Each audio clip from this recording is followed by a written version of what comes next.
MH Ainun Najib, Cak Nun, yang dia bilang Jokowi adalah Firaun, ya kan, Luhut Panjaitan adalah Haman, teknokratnya Firaun, kemudian Anton Salim dan kawan-kawan adalah oligarkinya itu, Korun. Kalian harus macatkan jalan-jalan itu, macatkan Jakarta, macatkan jalan tol kepada buruh, dia bilang gitu, supaya kalian didengar. Yang menang ini kan seluruhnya cukong-cukong, bandar, konglomerat, oligarki yang selama ini kita ditipu puluhan tahun ya oleh oligarki, oleh rejim cukong nasional, internasional apa segala. Rocky mengatakan bajingan tolol. Rocky Gerung ini kita jangan bunuh seperti Sokrates. 8T-nya mana nih Pak Mahfud? Mana ini 8T-nya? Ini bukan uang kecil. Irigasi-irigasi yang Anda ciptakan, jalan-jalan yang Anda ciptakan di Indonesia ini adalah untuk menghisap kekayaan bangsa kami. Itu Soekarno yang ngomong.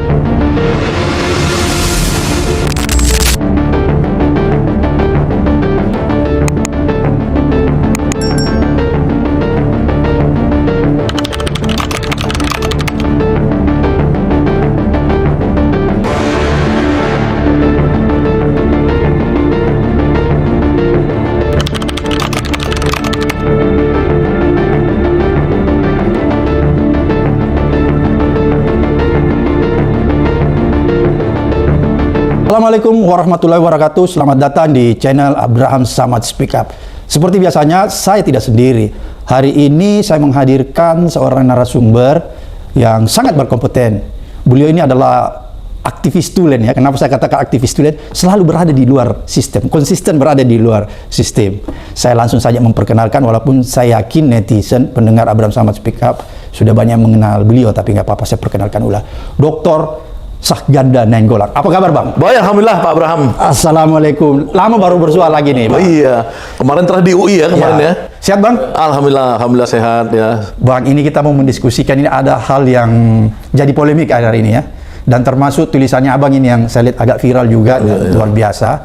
Mengenai pernyataan teman kita nih, sahabat kita, saudara kita, Rocky Gerung di acara buruh kemarin ya. Ada terlontar kalimat, frasa yang menyatakan bajingan tolol. Sehingga beliau dilaporkan oleh orang-orang yang mengatasnamakan mungkin relawan atau pendukung Jokowi dan lain sebagainya. Dan kemudian saya lihat tulisan Abang itu juga viral. Ya judulnya Pak, Rocky Gerung The Plateau. Oh ya, Rocky The Plateau ya. Perubahan ya. Dan perubahan sesungguhnya. Dan perubahan sesungguhnya. Bang, kalau kita lihat terminologi yang digunakan Bang Rocky itu di dalam pidatonya itu kan bajingan tolol. Apakah frasa bajingan tolol itu bisa diartikan sebuah makna yang negatif sehingga banyak orang yang merasa kebakaran jenggot? Karena terus terang kalau saya sendiri memaknai itu hal yang seperti yang disampaikan Rocky Gerung. Tidak ada yang mengandung hal yang negatif, penghinaan, penistaan ya. Tidak mengandung seperti itu. Oleh karena itu saya tertarik dengan tulisan Abang nih. Bisa nggak dijelaskan nih apa makna bajingan tolol yang dimaksud oleh Rocky Gerung? Ya, pertama saya terima kasih dulu ya kepada Pak Abraham Samad nih, karena saya merasa sangat tersanjung nih, terhormat diundang kemari ya. Enggak lah Bang, ini kan kalau Abang ini kan senior-senior kita di dunia aktif. Ya, tapi Abraham Samad tuh legendaris di Indonesia ini, ya kan. Orang boleh bilang semua hebat di KPK, tapi paling hebat tuh Abraham Samad. Ya kan? Itu jadi saya tersanjung datang kemari. Jadi fenomena Abraham Samad ini sama menurut saya dengan fenomena Rocky Gerung di sisi lain. Artinya orang-orang yang memang ingin membawa perubahan. Ya kan, waktu Pak Abraham Samad di KPK dulu, saya ingat betul Pak Abraham Samad tuh sampai ingin menjangkau dari hulu ke hilir tentang pemberantasan korupsi, dari mulai isu pertambangan ilegal, isu kekayaan alam kita yang dirampok dan lain-lain. Itu kan sekarang baru jadi tren topik. Dan baru dikomentarin Mahfud. Mahfud. Kalau itu udah saya tahu di zaman Pak Abraham Samad sudah mulai dilontarkan itu ya. Saya dengar di Metro TV dulu zaman Tantri Abeng sebagai hostnya dulu. Saya kan pernah itu. Sama-sama kita. Saya ada di situ. Saya kaget nih, orang betul-betul luar biasa ya itu ya Pak Abraham Samad. Nah, topik kita pada hari Rocky Gerung, saya juga melihat Rocky Gerung ini orang luar biasa gitu loh. Dia ini, makanya saya selalu nulis 2 kali udah saya nulis itu Rocky The Plateau. Rocky The Plateau. Rocky The Plateau. Ya, The Plateau kenapa saya pilih bukan Sokrates? Karena Sokrates mati dia. Jadi dibunuh. Jadi kita tidak berharap Rocky mati ya. Rocky mati. Iya, The Plateau. Karena Rocky ini kan sesuatu yang fenomenal karena dia ini membawa filsafat itu ya menjadi diskursus sehari-hari dan menjadi membumi. Dulu orang lihat filsafat itu ketakutan karena terlalu tinggi ilmunya ya, terlalu diawang-awang gitu ya. Tapi Rocky membawa ke daerah yang anak-anak muda senang ya, kemudian emak-emak senang. Jadi Rocky ini memang posisi dia itu adalah dia tuh pembaharu ya, pencerah dan lain-lain sebenarnya menurut saya. Dan dia tidak mungkin mempunyai kesalahan ya. Orang mungkin semua, tapi dalam terminologi apa yang dia sampaikan kan nggak punya kesalahan. Karena Rocky itu memang memasukkan diksi ya yang memang kita mungkin harus refleksi, kita ini udah terlalu feodalistik ya, sakralistik, yang Rocky harus menggoncang itu gitu loh. Mengingatkan kita semua. Mengingatkan kita. Jadi gini, sebenarnya kan ada dua fenomena yang disebut penghinaan terhadap presiden ya, di tahun ini. Yang pertama oleh MH Ainun Najib, yang dia bilang Jokowi adalah Firaun, ya kan, Luhut Panjaitan adalah Haman ya, Haman teknokratnya Firaun, kemudian Anton Salim dan kawan-kawan adalah oligarkinya itu, Korun, kan gitu. Nah, MH Ainun Najib ya itu kan mensakralistik Jokowi, seolah-olah Jokowi ini adalah raja besar. Firaun itu sebenarnya kan bahasa yang paling kejam, karena kita menyamakan orang itu dengan setengah setan. Kira-kira gitu menurut MH Ainun Najib. Tapi dia ulama, dia masuk pada epistemologi yang begitu. Nah, kalau Rocky ini kan filosof, dia bukan ulama, ya kan? Dan kedua, dia pendekatannya desakralisasi. Dia nggak mau yang namanya, oh ini seperti raja, bapak. Kalau orang seperti kemarin ada staf ahli utamanya KSP kan, ini adalah bapak dari semua orang. Nah, Rocky nggak mau terima itu. Rocky bilang ini dia presiden. Ya, ini presiden ini bukan individual, dia adalah fungsional. Jadi ketika dia membawa Indonesia ke Cina dengan menjual IKN itu, Rocky nggak senang, langsung keluar responnya.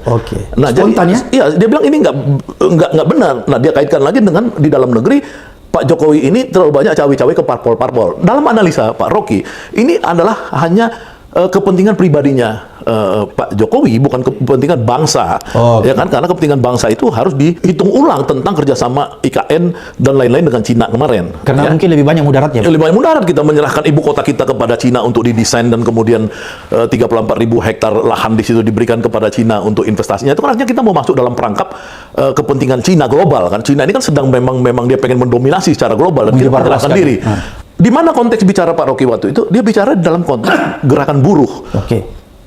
Di situ ada tokoh-tokoh buruh, Jumhur Hidayat, Mira Sumirat, apa segala itu, yang mewakili 5 juta buruh. Itu mewakili resmi mereka, ketua-ketuanya, yang representasi. Jadi Rocky itu berbicara di hadapan 5 juta buruh. Bukan kaleng-kaleng, bukan relawan-relawan, bukan. Ini buruh. Nah, Rocky ini bukan buruh abal-abal ya? Bukan buruh abal-abal, bukan. Dia, makanya Rocky bilang, dia tidak memihak kita, tidak membicarakan kita. Makanya Rocky mengatakan bajingan tolol. Iya kan? Bukan terhadap personal, terhadap presiden ini gitu loh. Presiden, dan Rocky ngakuin, silakan kalau memang saya menghina kepala negara, silakan saya diproses, dia bilang. Tapi lembaga kepresidenan ya? Lembaga kepresidenan. Bukan pribadi. Bukan pribadi. Itu bahkan Gibran itu datang ke rumah Rocky kan, kita saksikan sendiri Gibran datang ke rumah Rocky. Artinya pribadi mereka nggak ada masalah kan gitu kan. Nah, kemudian kita lihat lebih lanjut lagi, buruh ini kan tuntutannya adalah kesejahteraan mereka. Buruh kita ini dari zaman kolonial, zaman VOC, itu upahnya diterima itu cuma sama dengan 6 kg beras. Di mana kita bisa lihat di pledoinya Bung Karno 1930, ya kan? Pledoi Bung Karno waktu ditangkap Belanda 1930, di situ diuraikan bagaimana menderitanya buruh-buruh kita, kurus kering kerja sampai malam dengan upah hanya 6 kg beras. Ya, 90 tahun kemudian, sekarang ini 90 tahun lebih ini sama saja. Nggak ada perubahan. Nggak ada perubahan. Bahkan ketika Jumhur Hidayat sebagai Ketua Serikat Pekerja Seluruh Indonesia melakukan riset terhadap buruh-buruh tani yang ada di luar Jawa, itu bahkan tidak sampai dengan 6 kg beras per hari. Artinya kemiskinan ini dipelihara 90 tahun lebih. Dan Rocky mengatakan, kalian harus macatkan jalan-jalan itu. Macatkan Jakarta, macatkan jalan tol kepada buruh, dia bilang gitu, supaya kalian didengar. Ya kan, supaya kalian itu menang, supaya kalian itu menuliskan sejarah Indonesia ini. Artinya sejarah di tangan rakyat. Kalau sejarah di tangan rakyat, maka ketimpangan kepemilikan tanah, ketimpangan upah, dan lain-lain bisa diselesaikan. Selama ini kan enggak. Yang menang ini kan seluruhnya cukong-cukong, bandar, konglomerat, oligarki, ya, para taipan dan lain-lain. Ini yang dibilang Rocky. Kalau kau memenang, kau hanya bisa mengerahkan lawannya cuma satu, kata Rocky, yaitu massa. Rocky ini sama dengan Jeffrey Winters yang ahli oligarki, ya, dia disertasi oligarki, dan risetnya di Indonesia juga risetnya. Rocky, Jeffrey Winters pada satu wawancara ditanya oleh pewawancara, bagaimana Pak Jeffrey, apa yang menurut Anda bisa mengalahkan oligarki itu? Cuma satu, dia bilang, yaitu orang karismatik yang punya massa. Ya kan, waktu itu dia sebut Mahatma Gandhi di dalam ini, karena dia itu yang dia ini. Tapi menurut saya model Mahatma Gandhi di Indonesia ini banyak. Ada Habib Rizik, ada Rocky Gerung, ada Jumhur Hidayat, ada apa segala. Kita banyak. Konteksnya dia bicara di situ, dia mengharapkan figur-figur buruh, tokoh-tokoh ini muncullah bersama jutaan buruh kamu itu. tegakkan keadilan, selamatkan Pancasila sila kelima, keadilan sosial bagi seluruh rakyat Indonesia, kemakmuran dalam pembukaan Undang-Undang 45 yang selama ini kita ditipu puluhan tahun ya oleh oligarki, oleh rejim cukong nasional, internasional apa segala, kita ditindas.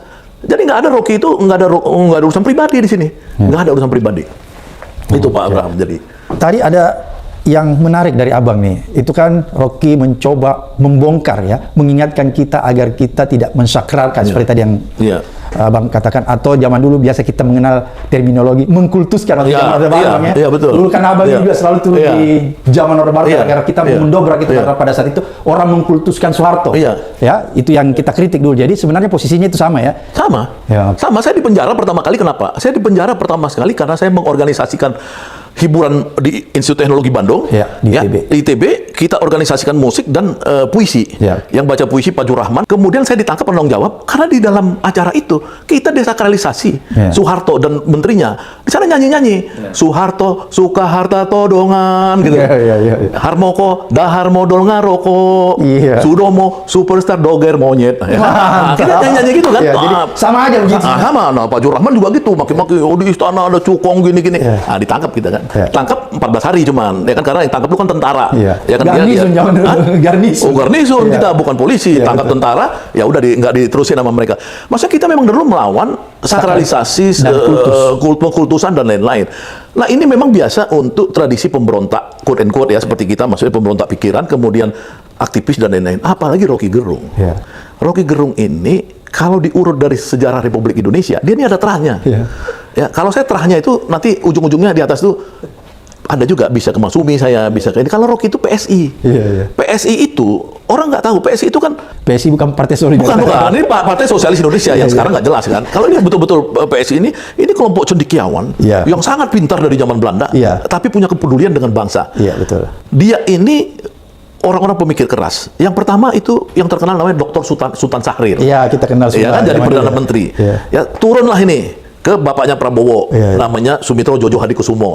Ke mertuanya Hariman Siregar, namanya Profesor Sarbini Sumawinata. Ke namanya Subadio Sastro Wardoyo, yaitu gengnya Sudarpo Corporation Samudra Indonesia. Tempat dia, rumahnya diwakafkan di Menteng itu, Guntur 49, tuh aktivis sampai sekarang, Sri Bintang Pamungkas apa semua di rumah itu. Banyak ini tokoh-tokoh ini. Turun lagi kemari, ya itulah kelompoknya dulu Rocky Gerung yang paling muda, ada Khatib Basri, Rocky Gerung, Khatib Basri doktor kan, bekas Menteri Keuangan, terus ada Dr. Syahrir yang ngumpulin ini. Dr. Syahrir kembali. Nah, Dr. Syahrir ini buatlah Partai Indonesia Baru. Di Partai Indonesia Baru inilah kumpul nih orang-orang pintar itu. Orang-orang pintar seperti Rocky Gerung dan lain-lain. Sayangnya demokrasi kita ini mematikan yang partai-partai yang tidak threshold. Sehingga dia itu harus jadi Ronin. Nomaden kemana-mana. Menariknya Rocky Gerung. Jepangin Ronin. Dan menariknya ini dikaji oleh ahli pemikir Islam kita ini, Fahri Ali. Ya kan, itu pemikir Islam luar biasa. Dia dalam suatu video yang saya lihat, bagaimana dia menjelaskan kenapa Rocky Gerung sekarang menjadi simbol umat Islam perkotaan. Ya kan? Itu luar biasa. Itu luar biasa. Fahri Ali ini udah nggak ada imbang lah di Indonesia, ahli pemikir Islam ya sekarang ini ya, udah senior juga. Tapi dia menjelaskan, saya kaget gitu, bagaimana dia menjelaskan transisi Rocky Gerung dari orang yang pemikir sekuler apa sekarang jadi simbol pemikir dan dikagumi orang-orang Islam. Kalau dulu nggak mungkin ini, kita ini PSI ya satu Masumi nggak mungkin ketemu. Ya kan, sekarang ketemu gitu loh. Ini fenomena baru Rocky. Jadi Rocky ini memang menurut saya itu anugerah Allah ya untuk bangsa Indonesia ya, untuk kita bisa melihat bahwa banyak hal-hal yang menurut kita selama ini menjadi jumud itu apa itu, stagnan ya, stagnan. Jadi sama Rocky ini kita bisa dipacu untuk menjadi lebih dinamis. Nah, jadi memang isu-isu perubahan ya itu banyak dilakukan oleh Rocky ya saat ini ya, setelah dia jadi Ronin tadi ya, Ronin. Dan menariknya di semua kampus yang sebulan ini 2 bulan 3 bulan ini saya lihat Rocky masuk. Ya, baik kemarin di Makassar sampai 1.000 orang, di UNS Solo untuk 11 Maret di tempat Jokowi 1.000-an orang mahasiswa, di mana-mana kemarin di tempat yang NU punya ini Universitas Darussalam di Jombang 1.000-an. Rocky ini direbut anak-anak muda, pengen melihat. Dan itu bukan hanya anak muda yang aktivis, yang anak muda mahasiswa yang tidak aktivis juga itu kagum. Di satu universitas yang anak saya ada mahasiswi di situ, yang dia ini agak steril politik karena saya di penjara, saya bilang kamu jangan ikut-ikutan politik ya, nanti seperti bapak. Kagetnya itu teman-teman dia itu cewek-cewek ini semua minta tolong anak saya supaya bisa foto-foto sama Rocky Gerung. Benar. Ini semua. Jadi Rocky Gerung jangan disepelekan. Menurut saya anugerah Allah, kita harus syukurin ada dia. Jadi jangan dipotong pendek. Urusannya cuma 2 kata tadi. Bajingan tolol. Janganlah. Ini kita harus lebih luas lagi. Selamatkan Indonesia. Rocky Gerung ini kita jangan bunuh seperti Socrates, ya kita hidup seperti Plato gitu loh. Oke. Bang Saganda, kalau menurut Abang sendiri, apa sih yang menjadi hal yang sangat krusial di dalam pemerintahan ini yang perlu mendapat perhatian ya, atau perlu terus dikritisi, karena kalau itu nggak kita kritisi, kita biarkan begitu saja, maka mendatangkan ya sesuatu yang mungkin tidak yang kita inginkan.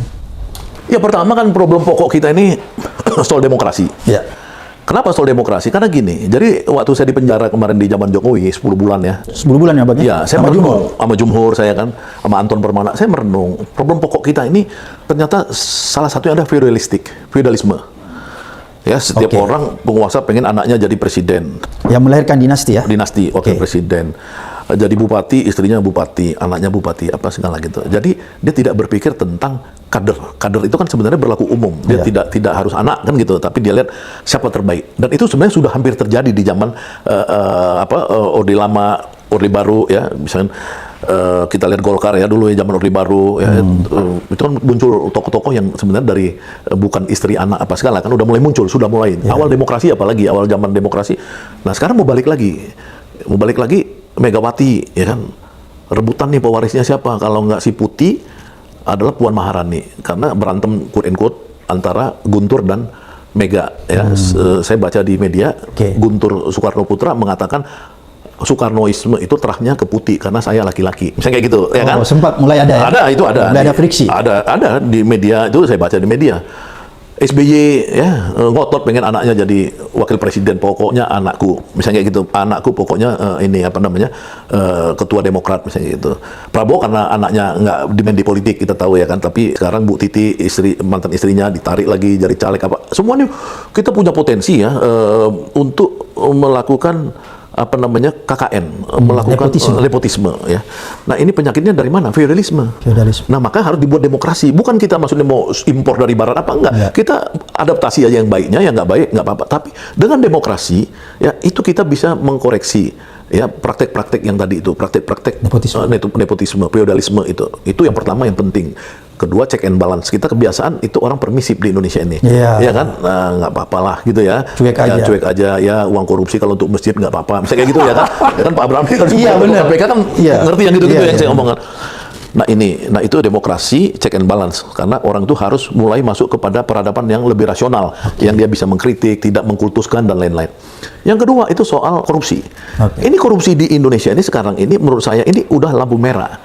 Lampu merah ya. Dia itu waktu SBY kemarin naikkan 14 poin indeks korupsi, indeks persepsi korupsi ke 34, kemudian ada adjustment indeks persepsi korupsi itu di tahun 2012. Jadi asumsikan 34 itu udah naik 14 poin. Sekarang di zaman Jokowi sampai tahun lalu sama 34, jadi nggak ada yang berubah. Itu belum kita memasukkan ya pernyataan dari Mahfud MD, lihat kiri, lihat kanan, lihat belakang, semua korupsi dia bilang. Nah kalau saya bilang begitu berarti ini presiden kita bisa digelar Bapak Koruptor Indonesia dong. Ya, Bapak Koruptor Nasional. Sekarang tadi Bang Saganda bilang sekarang udah merah ya.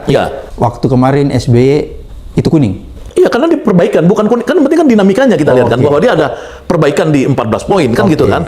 Nah itu kan bukan ngomong saya, itu kan indeks persepsi, itu kan internasional transparansi kan. Kita jangan merujuk asal omong kan. Sekarang orang banyak asal bukti. Saya merujuk pada internasional standar kan gitu kan, TII kan, Transparansi Internasional Indonesia atau Internasional Transparansi Internasional. Nah zaman Jokowi nggak ada kemajuan. Itu belum lagi kita memasukkan soal yang potensi korupsi 349 triliun di Kementerian Keuangan. Itu kan sinting, memang uang 349 triliun itu dia pikir ini kalau zaman dulu ya, saya bilang zaman Habibie, perkara Bank Bali itu, CSI Bank Bali itu cuma 100 miliar, udah heboh Habibie mau ditumbangkan. Sudah heboh semua. Zaman SBY 6 triliun Bank Senturi. Udah SBY itu sampai Sri Mulyani dipecat. Gara kasus pansus Bank Senturi itu 6 triliun.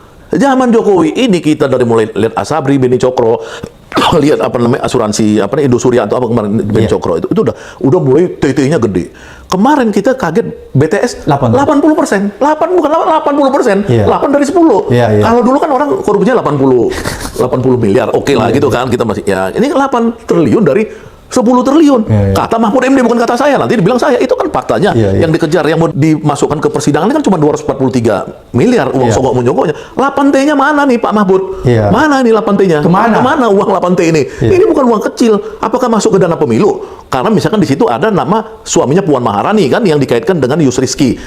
Menurut sebuah majalah ya kan yang membuat nama-nama siapa aja. Salah satunya kan suami Puan. Ya kita buktikan dong. Iya enggak, itu harus ada pembuktian, ada klarifikasi.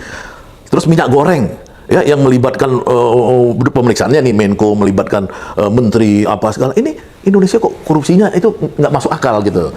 Jadi menurut saya dua. Yang ketiga soal kemiskinan. Di zaman dulu itu negara itu hadir untuk pembangunan. Pembangunan ini hadir untuk orang miskin. Iya kan? Itulah cita-cita sebuah negara. Kalau nggak usah ada negara kita ini. Kita balikkan ke sultan-sultan. Ya kan? Iya dong, Sultan Delhi, Sultan Makassar, ya, Sultan Goa, Sultan. Ini kan kita bebas dong dulu. Tapi ketika kita bersatu dalam NKRI, menghilangkan sultan-sultan itu, kita kan harusnya lebih sejahtera dong. Ya kan? Kalau ini kan nggak. Jadi di zaman SBY itu, pengentasan kemiskinan itu selama 5 tahun pertama SBY itu masih di angka 2,58%. Kalau di zaman Jokowi cuma 1,0 sekian persen. Itu parah sekali. Itu data CNBC Research ya. Itu lihat. Kalau datanya yang resmi pemerintah namanya KNKT, Komisi Nasional Pengentasan Kemiskinan, resmi negara kita, itu 0,5% rata-rata pengentasan kemiskinan per tahun. Jokowi. Sementara kan angka kecepatan orang pencari kerja kan 2,5 sampai 3 juta orang. Kemampuan kita cuma 500.000 orang. Berarti 2,5 juta nganggur terus, miskin terus. Ini nggak ada perhatian. Yang dipikirkan infrastruktur. Infrastruktur is oke. Tapi bisa nggak di-declare, dikaji, di-research ya, bahwa infrastruktur itu berakibat kemiskinan atau berakibat kesejahteraan. Karena di dalam pidatonya Soekarno 1930 di Landrat itu di pengadilan Belanda di Bandung, dia bilang bahwa infrastruktur yang Anda ciptakan, irigasi yang Anda ciptakan, jalan-jalan yang Anda ciptakan di Indonesia ini adalah untuk menghisap kekayaan bangsa kami. Itu Soekarno yang ngomong loh, yang dibangga-banggakan oleh misalkan Megawati. Ini ngomong gitu, baca aja pledoinya. Dia baca, dia kecam, karena infrastruktur itu bisa untuk mengkayakan orang kaya saja, merampok harta-harta di pedalaman Papua, di pedalaman Sulawesi, di pedalaman Sumatera, untuk membawa gampang hasil rampokan orang-orang kaya. Itu yang disebut Soekarno maksud saya. Nah itu bisa terulang sekarang. Jadi infrastruktur memperkaya orang kaya, segelintir orang yang menguasai. Ya, jadi kan 0,03%, 0,03% itu kan berarti 3 per mil, 3 per 10.000, 0,003 itu menguasai setengah rekening kekayaan yang ada di Indonesia. Ini rilis baru. Jadi maksud saya ini itulah 3 hal yang menurut saya tadi demokrasi ya. Satu itu harus kita perjuangkan terus, selamatkan. Nggak boleh orang kritik Rocky Gerung langsung mau dipersekusi, dihina, kriminalisasi, mosok partai wong cilik tapi nggak ngerti demokrasi itu gimana gitu ya. Itu satu. Yang kedua tuh demokrasi. Yang kedua tadi soal korupsi ya, anti korupsi ini harus Jadi kalau ada rejim baru perubahan nanti, kita harus bisa masuk ke tema hukuman mati buat koruptor ini. Kalau sekarang kan koruptor keluar penjara jadi gagah, ketua partai, ya kan menjadi juru bicara Ganjar tuh si Romi misalkan. Kok kalau saya tuh ya kalau di penjara karena korupsi saya bagusnya gantung di Monas gitu loh. Ya, artinya maksudnya malu dong gitu loh, malu. Kalau insaf lah udah nanti kalau mau balik jadi pekerja sosial atau apa. Ini enggak lama jadi ketua partai. Orang politik lagi jadi mau ngatur-ngatur. Lupa gantung di Monas. Iya lupa. Nah ini udah gawat nih yang kedua ini Pak Bram sebagai mantan ketua KPK nih harus bisa nanti mendorong kalau ada pemerintahan baru KPK itu dimurnikan kembali dan ada hukuman mati. Supaya jadi pelajaran. Itu korupsi harus tetap kita anggap sebagai ordinary crime. Betul kan itu kan? Iya kan? Ekstra. Jangan kayak sekarang banyak remisi, banyak ini apa segala dimanjain. Nah, ini pengentasan kemiskinan. Jadi kalau pertanyaan Pak Bram tadi tentang itu ya 3 tadi menurut saya itu yang paling prioritas dikerjakan. Bang Saganda, berarti kalau menurut kacamata Abang bahwa laporan yang ditujukan, laporan pidana yang dilaporkan kepada Rocky Gerung ini oleh orang-orang itu adalah salah satu bentuk membungkam dan kriminalisasi ya? Ada 2. Yang satu memang ada orang yang terbakar. Karena memang di Indonesia ini tidak semua orang pinter ya, rata-rata IQ orang Indonesia ini kan 70-an. Jadi di bawah standar. Di bawah standar. Kita ini paling parah nih. Jadi Rocky Gerung tuh mungkin IQ-nya 130. Ya kan? Sementara yang rata-rata ini kan 170. Ya 70. Ini IQ kita IQ kacau nih. Ya kan nggak pernah ini karena tadi buruh tadi kan miskin terus jadi nggak pernah dipelihara. Sekarang stunting makin banyak. Stunting itu kan ujung-ujungnya IQ-nya rendah. Jadi orang yang memang kecerdasannya kurang dia lebih ini dalam emosinya. Ketika lebih dalam emosinya, dia dikipas dikit aja. Ini orang ini menghina, ini langsung ayo kita persekusi, ya kan? Nah, itu satu. Yang kedua, penjilat-penjilat ini kan banyak di zaman mau kampanye-kampanye gini, jadi merebut hati Jokowi, ya kan? Jokowi ini kan dia masih kuasa sampai Oktober tahun depan, ya kan? Artinya kalau dia ini misalkan berpolitik sekarang, sebagian orang misalkan kayak PDI itu Hasto itu kan berharap bahwa Jokowi itu masuk kembali dalam proteksi ya PDIP. Kan dia bilang PDI adalah kader kami, ya kan kami akan bela kan gitu kan. Dia mau bilang Pak Jokowi kami bela kamu masuk kembali ya kan, artinya kan dia pengen dukungan Jokowi. Padahal Jokowi ini kan sebenarnya kemungkinan besar dukung Prabowo, kemungkinan besar karena kalau abang lihat begitu ya. Iya, karena kan sekarang kan mungkin endingnya ini kan Prabowo sama Gibran. Ending dari ceritanya Prabowo ini kalau bacaan saya ya sampai sekarang. Jadi, berarti semakin langgeng lah dinasti kalau itu terjadi. Ya itu kan feudalisme tadi yang kita harus kritik di demokrasi tadi kan, di urusan demokrasi kita kritik Jokowi di situ. Jangan anak mantu apa belum apa-apa dulu bilang anak saya nggak mau politik, sekarang mau jadi wali kota di Nah, maksud saya kembali ke itu tadi. Jadi yang kedua ini, yang satu memang ada alamiah emosi karena ada perbedaan standar dalam pilihan kata dan lain-lain ya. Kalau di dalam kelompok Rocky Gerung itu dulu orang PSI itu orang tua sama orang muda tuh panggil nama, iya kan? Kalau di kita kan Bang, Pak, Mas, Mbak, sana nggak. Jadi mereka udah biasa, tidak ada kekakuan dengan strata hormat begitu. Jadi egalitarian. Jadi itu orang yang tadi emosi. Yang kedua ini orang yang penjilat menurut saya, orang-orang yang berpolitik. Dia tahu bahwa Jokowi ini harus direbut. Jadi menurut saya kalau PDI, pandangan saya bukan soal Jokowinya, karena Jokowi ini menurut mereka kan kader yang belum loyal. Karena kan dia bilang kalau kader itu harus loyal, dukung Ganjar. Kalau nggak dukung Ganjar kita akan sanksi. Jokowi kan sampai sekarang menunjukkan dukungan pada Prabowo. Jadi kurang loyal ya. Nah, dia buktikan Menkominfo Budi Ari yang relawan yang dia menunjukkan dukungan pada Prabowo. Kan di TV dia ngomong, ya Projo ini 60% dukung Prabowo, 40% dukung Ganjar, 60% dia pastikan dia sebagai ini relawan Jokowi, pro Prabowo, dia dikasih menteri kan. Jadi ini kan menakutkan buat teman-teman PDI, jadi dia mau rebut lagi. Jadi menurut saya ini ada urusan dengan capres-capres ini, jadi urusan Jokowi ini ditunggangin. Ya kan, menurut saya, kalau nggak ditunggangin sebenarnya kan udah selesai dong. Karena kenapa? Karena semua orang udah tahu bahwa tidak ada klausul hukum, ini mungkin Pak Abraham orang hukum, atau pasal hukum yang membuat orang urusan yang kritik presiden ya bahkan sekaligus penghinaan itu nggak ada kecuali laporan dari orang bersangkutan, dia delik aduan ya. Ketika SBY Susilo Bambang Yudhoyono dikasih kerbau ya kan dikasih tulisan nama SBY, nggak ada masalah. SBY waktu itu berpegang teguh pada demokrasi, dia nggak mau, biarin aja. Tapi waktu dia dituduh oleh wakil ketua DPR RI udah kawin sebelum dengan Bu Ani, dia datang ke polisi sendiri, dia lapor ke Polda Metro Jaya, dan dia sendiri, dia bukan dia suruh orang. Nggak dia suruh orang, dan dia nggak suruh preman loh, nggak dia suruh preman untuk ngegebukin tuh ini, ya kan. Kalau ini kan ada yang rumahnya Rocky Gerung dipetakan, mau disuruh serbu apa segala. Ini kembali ke cara-cara yang barbarian, ya menurut saya. Zaman Orde Baru bang ya? Iya, zaman Orde Baru lebih kejam. Jadi harusnya kan kalau mereka ini ya udah lapor ke polisi, selesai. Ya kan, nanti polisi bilang oh nggak bisa, mesti Pak Jokowi langsung. Udah kamu ngikutin aja. Nah kemudian dia lihat Pak Jokowi bilang apa? Pak Jokowi bilang ini urusan kecil. Iya, Pak Jokowi bilang kan ini nggak ada masalah. Itu gimana? Ya itu makanya kan tadi. Apakah itu kalimat nggak ada masalah itu cuma lip service? Ya, nggak, makanya gini, apakah ini kelompok mafia atau negara? Kalau mafia gitu, misalnya kalau kita nonton Godfather, wah no problem. Cipik-cipik. Tapi pulang kan ditembak sama anak buahnya, mati kan itu kan musuhnya. Atau ini, itu mafia. Ya kan, kita ini percaya ini negara, ini mafia atau negara. Kalau negara ketika Jokowi bilang ini urusan kecil, tidak ada masalah, maka kamu itu, apakah kamu itu KSP, apakah kamu itu relawan, atau kamu loyal dong sama atasan kamu. Atasan kamu bilang nggak masalah, ya udah selesai dong. Buktinya Mahfud MD pun menerjemahkan, ya. Karena agak aneh nih, satu menerjemahkan beda Pak Muldoko yang bilang tidak, pokoknya ini sudah menyerang istana, kita akan terus pokoknya membuat Jokowi Rocky Gerung ini sampai bisa ditangkap, kira-kira gitulah ya. Tapi Pak Mahfud MD sebagai Menko Hukum Politik bilang nggak bisa, ini mesti delik aduan. Loh kok rakyat kok ada dua sih di Jokowi ini, ada satu yang ini kan sama-sama pemerintah. Ini yang aneh. Kalau menurut saya sih sebenarnya harusnya loyal lah sama presiden, jangan presiden dikipas-kipas gitu. Itu. Jadi kesimpulan Bang Saganda bahwa sebenarnya apa yang dilakukan Rocky ini adalah salah satu bentuk kritikan ya. Kritikan terhadap pemerintahan ya sebenarnya. Nah, kan kita ngelihatnya gini loh, Bu.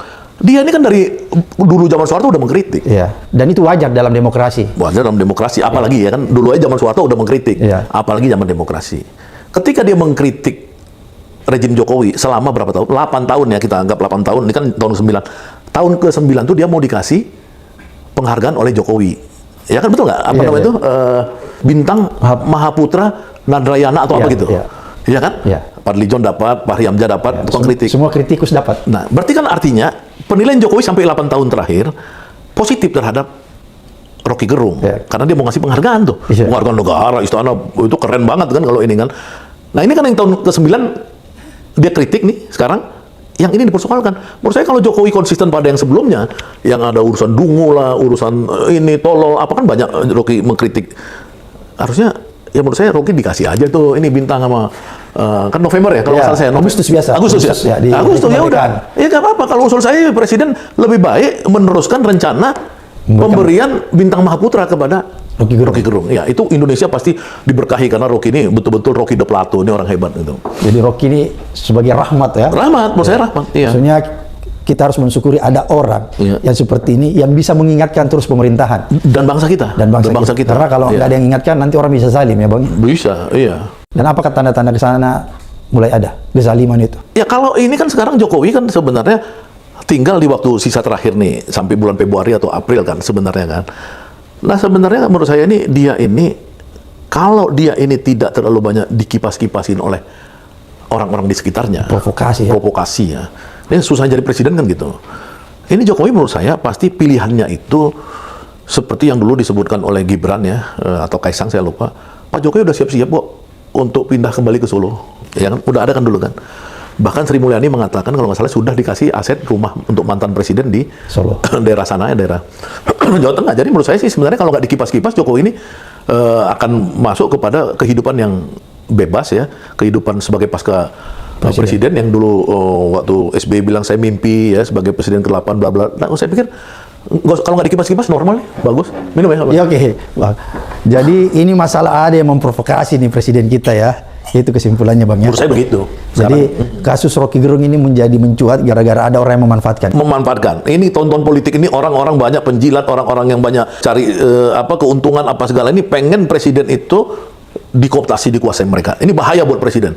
Bahaya. Saya sih menyarankan pada presiden orang-orang begitu ya langsung dipecat aja. Ya, saya nggak mau sebut nama tapi dia pasti tahu lah penjilat-penjilat itu siapa di tubuh lingkaran kekuasaan, pecat aja langsung. Oke Bang Saganda, ini luar biasa informasi pencerahannya nih bagi kita semua, bagi pemirsa, bagi netizen yang mendengarkan channel ini, sehingga kita mungkin menambah wawasan kita tentang apa yang sebenarnya terjadi di negara ini, sehingga kita nggak boleh tinggal diam karena kan masyarakat kita seperti tadi Bang Saganda bilang agak cenderung permisif. Kalau orang sudah permisif maka kesaliman itu akan berlangsung terus. Sekali lagi terima kasih Bang Saganda, sampai ketemu di episode berikutnya di Abraham Samad Speak.